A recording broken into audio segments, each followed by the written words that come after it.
Hi everybody, this is Mrs. Wright, and Miss Sumler is here helping me. We are here to introduce the next STEM challenge for Mount Hope, and it's called Jack and the Beanstalk, and you will be creating your own beanstalk with several materials. So you will be using pipe cleaners, you will be using spaghetti noodles, you get to use some craft sticks, some toothpicks, some green foam that's used for plants, and Play-Doh. So all of this is in your kit, along with 2 stories. So I'm going to start this activity with the book so you can see how this relates, and then we'll talk about the challenge. All right, Jack and the Beanstalk, retold by award-winning author Carol Otterly. Okay, once upon a time, when giants still stomped the land, a widow lived with her son Jack. The widow was too sick to work and one day ran out of money. "Son," Jack's mother said, "I'm too weak to take the cow to town. You must go and tell her. Sell her." Now Jack was brave and kind-hearted, but he didn't always use his head. So his mother told him to think carefully before selling the cow. Jack promised he would. He was halfway to town when a man stopped him. "Jack," said the man, "I'll give you 5 magic beans for that cow." Jack thought. How could this stranger know my name? And how could he know that I'm selling the cow? He must have magic powers. Then the beans could be magic too. He traded the cow for the beans and went home very pleased with his deal. His mother was not pleased. "You were tricked, you silly boy," she cried. "There are no such things as magic beans." Angrily, she threw the beans out the window. "Now we have no cow and no money," she said. "What shall we do?" The next morning, something tickled Jack's nose and woke him up. Surprised, Jack saw that a huge leaf had poked out through his window. He pushed it away and peeked outside. A thick beanstalk stretched up, top hidden by the clouds.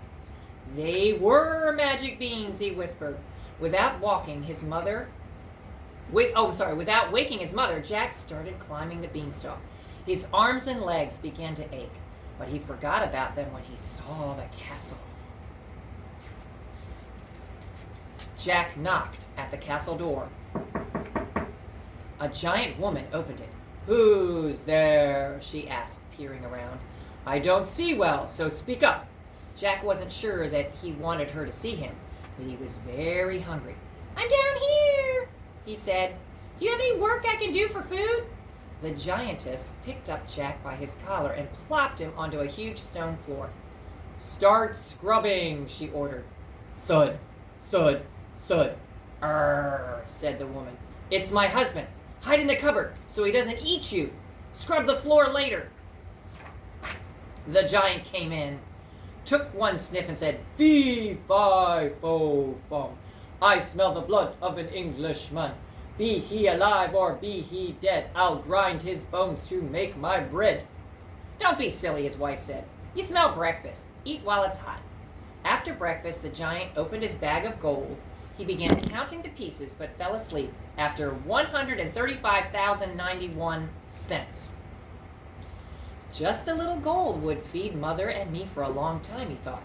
He snatched a bag and climbed quickly down the beanstalk. Jack's mother was delighted, but when she heard where Jack had gotten the gold, she hugged him tight. "Those giants robbed us of that gold and 2 other treasures," she said. "They killed your father and I grabbed you to escape. Promised you wouldn't go back for more gold. Promise me." Jack promised. The next morning he climbed the beanstalk again. "I promised not to go back for gold," the boy thought as he climbed. "I didn't say I wouldn't go back for something else.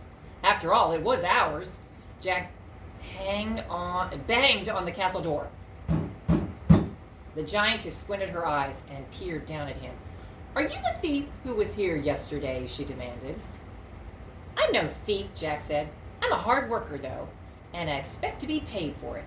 The giantess picked up Jack by his collar and plopped him in front of a huge tub of dirty dishes. "Start washing," she ordered. Thud, thud, thud. "Arr," said the giantess. "It's my husband. Hide in the cupboard so he doesn't eat you. Do the dishes later. The giant came in, took one sniff, and said, Fee, fi, fo, fum. I smell the blood of an Englishman. Be he alive? Yeah, yeah, yeah, interrupted his wife. You smell breakfast. Eat while it's hot. The giant grumbled, but he ate. Then he got a goose from a crate in the corner. He put the goose on the table and roared, Lay a golden egg. The goose honked twice, then waddled back to his crate. On the table was a golden egg.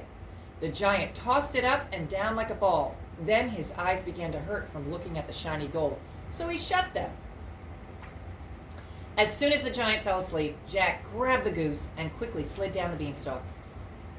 His mother was waiting at the bottom of the beanstalk. She was very angry with Jack. I didn't exactly promise not to go up again, Jack explained. You knew that you weren't supposed to, said his mother. Go to your room. Jack knew that he shouldn't, but the next morning, before his mother woke, he climbed to the castle again. Instead of banging on the door, he crawled in the kitchen window when the giantess wasn't looking. The giant's wife hid me in the cupboard, Jack thought. I'll hide somewhere else. He climbed into the wash tub. Soon he heard thud, thud, thud. The giant came in, took one sniff, and said, Fee, fi, fo, fum, I smell. You certainly do, interrupted his wife. That little thief probably sneaked in again. He always hides in the cupboard. But Jack wasn't there. The giant ate his breakfast, then he got out a golden harp. Play, he roared. The harp sounded like sparkling stream pouring over pebbles. The lady of the harp sang a song with no words. Jack was entranced. The music put the giant to sleep. Jack grabbed the harp, but he almost dropped it when it screamed, Master, Master! The giant woke and thundered after Jack. Jack half scrambled, half slid down the beanstalk. Mother, he yelled, get the axe! Jack's mother saw the giant close behind Jack. She grabbed the axe and whacked the beanstalk. Jump, Jack, jump, she hollered and whacked again. Jack jumped to the ground. He snatched the axe and whacked the stalk until it snapped in two. Kaboom! The giant and the beanstalk hit the ground together, and that was the end of the giant. Jack and his mother, the goose and the harp, lived very happily together, except for the time Jack went to town to buy a pig. But that's another story. That's a great story. Okay, so now I would like you to take out your think sheet for this STEM activity, and I would like you to think about what kind of beanstalk you could create using the materials, Play-Doh, the green foam, pipe cleaners, spaghetti, craft sticks, and toothpicks. I want you to imagine your beanstalk, draw a picture in the circle that says imagine, it looks like a little cloud, and label where your materials are. You have 8 minutes to do this. You also are to plan out the steps where the side that says plan. First I will, next I will, after that I will, lastly I will. Plan out your steps in creating your beanstalk. You have 8 minutes to do that. Please pause the video and return. Hi, welcome back. I hope that your plan and your beanstalk drawing are well labeled. So now on the engineering process design, you are at the stage where you get to create. I am going to give you 20 minutes to create this beanstalk. As you create, begin to test and improve. So create it and think about testing it. See if you can place a piece of paper at the top. See if you can make a little house out of the Play-Doh at the top without it crashing down. Because the beanstalk did hold something at the top. So think about what you could place at the top with the materials you have. Make sure to add it into your drawing and maybe into your planned steps. You have 20 minutes to do that, so please pause the video and come back and share. Hi, welcome back. I hope your beanstalks turned out fabulously. Please share with someone in your family any of the improvements that you made and maybe some of the challenges that you had. Now it's time to talk about what we would do next time we would build. Are there any other materials you could use that might be sturdier? What is something else you could add to the beanstalk to make it even higher? These are things to think about as you do this the next time. We're going to end our time together with this STEM challenge with a wonderful story, and it's kind of like a twisted fairy tale. Trust me, Jack's Beanstalk stinks. Before we do this, I want you to go back to your think sheet and add one more piece at the bottom where it says improve. If you could add one sentence, what you did to make some improvements to get that beanstalk to stand up sturdy. I fill in the blank. Take 2 minutes now to add in your improvements. Pause the video. Hi, welcome back. I hope that you did that and you shared with someone in your family. So now we're going to end this STEM challenge with this story. Trust me, Jack's Beanstalk stinks. This is the point of view of the giant, and it's very funny. Okay. People think it's easy being a giant. You get to be rotten, grumpy, and loud. You're big and tough. You have gobs of treasure, and nobody tells you to behave. So you have to see these pictures. Giant life is no picnic, though. It's hard to find shoes that fit. My knee hurts from all the weight of my huge body, and I'm always hungry. Always hungry. But the worst thing is humans. Humans are part of the balanced giant breakfast. But when you're not eating them, they're a real pain. Sometimes they laugh at me behind my back. They call me stinky and fatso. They ring my doorbell and they run away. Ha ha ha ha ha. Very funny. This boy named Jack was extra bold. He came up through the clouds one day when I was out gathering a small breakfast. He tricked my wife into feeling sorry for him and then hid him inside my house. I mean, come on! Would you hide inside a human's house? That's a crime.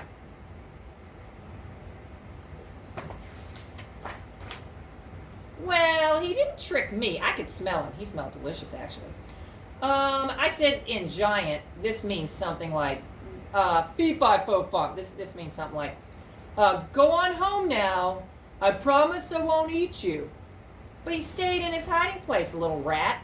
Maybe you still smell that kitty casserole from supper last night. That's what his wife said. Well, after breakfast, I took a nap, like I always do. Eating makes me tired, and when I did, Jack stole a bag of gold. Humans, nutritious, and sneaky.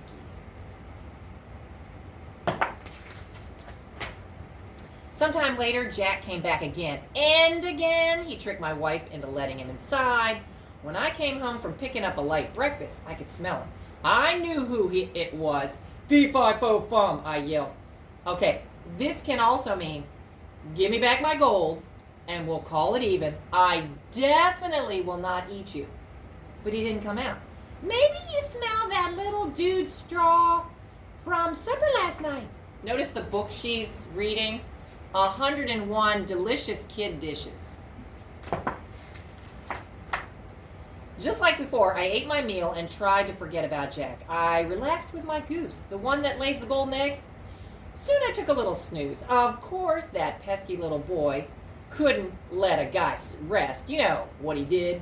He stole my goose, that lousy, no good, miserable thief.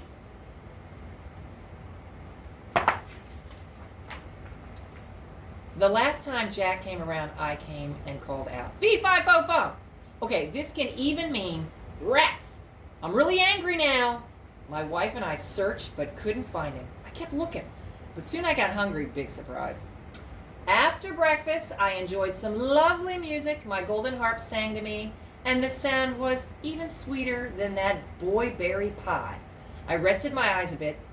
I'd finally forgotten about Jack. I don't know if you saw on the other page, but look at the selfie of him and his wife. That's pretty funny. Just saw that.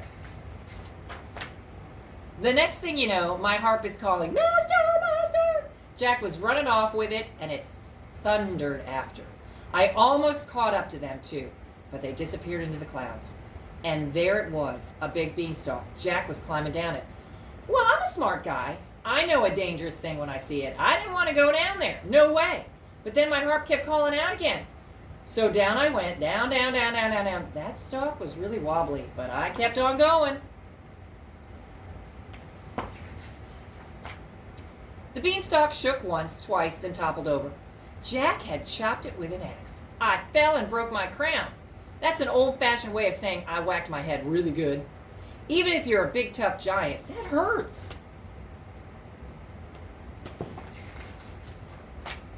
Anyway, my wife said I should forget about Jack. But sometimes I still look through that hole in the clouds. Jack and his mother got really rich selling golden eggs. They fattened up nicely, and Jack got married. My golden harp sang at their wedding. It was a lovely party. I'll tell you one thing. Someday, when my crown feels better, I'm going to go down there and I'm going to get my stuff back. And maybe I'll grab lunch while I'm there, too. The end. What do you think? It's pretty funny. Actually, these two stories are in your STEM kit, so please feel free to reread them again, and I would use voices. One more thing to remember. Also included in your pack is this QR code. If you could, parents, if you could take your phone and click on that so that you take a little survey for Title I, we would love it. Let us know how we did and how we can improve. Thank you, and I hope you enjoyed the STEM activity for Jack and a Beanstalk. Bye!